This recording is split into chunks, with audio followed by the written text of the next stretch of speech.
The bass thumped through my chest like a second heart. Lights cut the room into fragments, red, blue, red again. She was laughing, dancing with him, her hand on his shoulder, his mouth too close to her ear. I stood 10 feet away, invisible, holding a small velvet box that suddenly felt heavier than it ever had. The ring inside it was warm from my palm, too warm, like it knew it was already obsolete. She turned, not fully, just enough.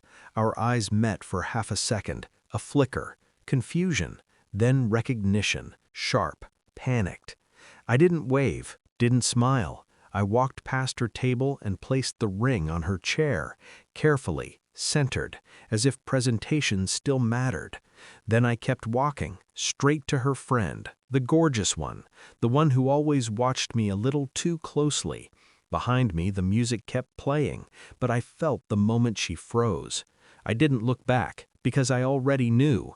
Whatever story she'd been telling herself about control, about secrecy, about me being blind, it had just ended.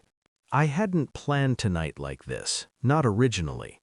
The betrayal didn't announce itself with drama. It arrived quietly, incrementally, a change in tone, a delay in replies, her laughter sounding rehearsed when she spoke my name.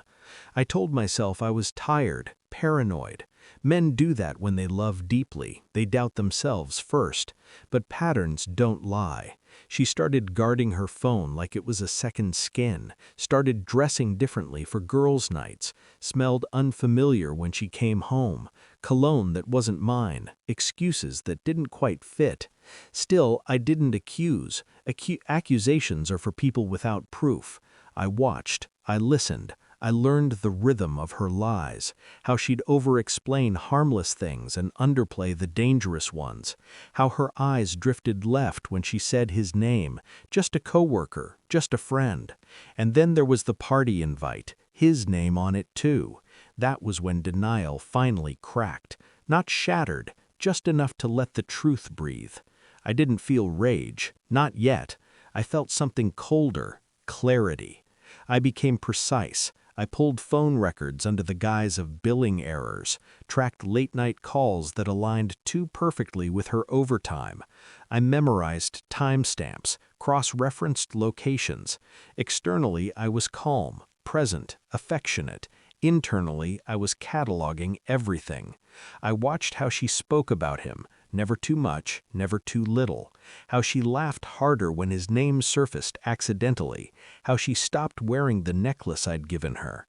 One night, I followed, not like a jealous lover, like an investigator.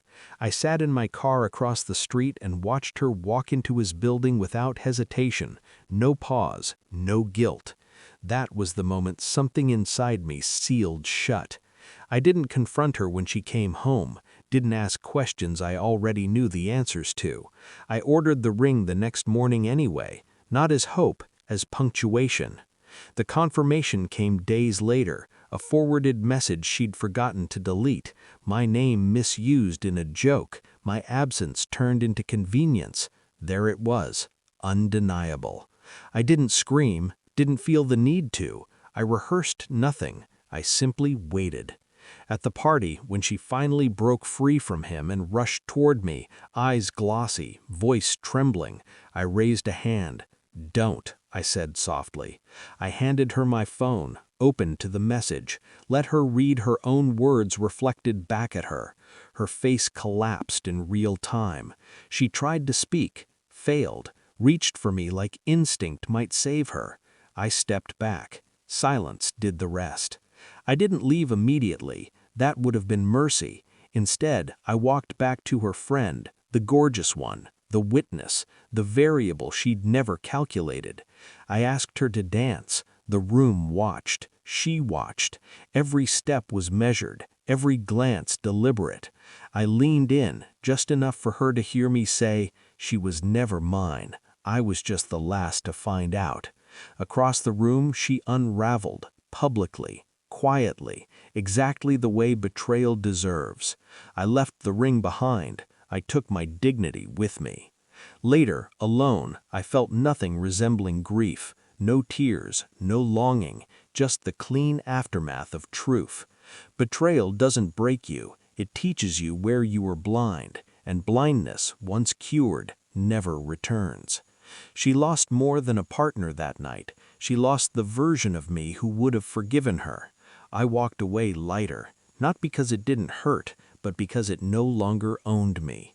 And that was the moment I understood. She didn't dance away my future. She handed it back to me, uncontaminated.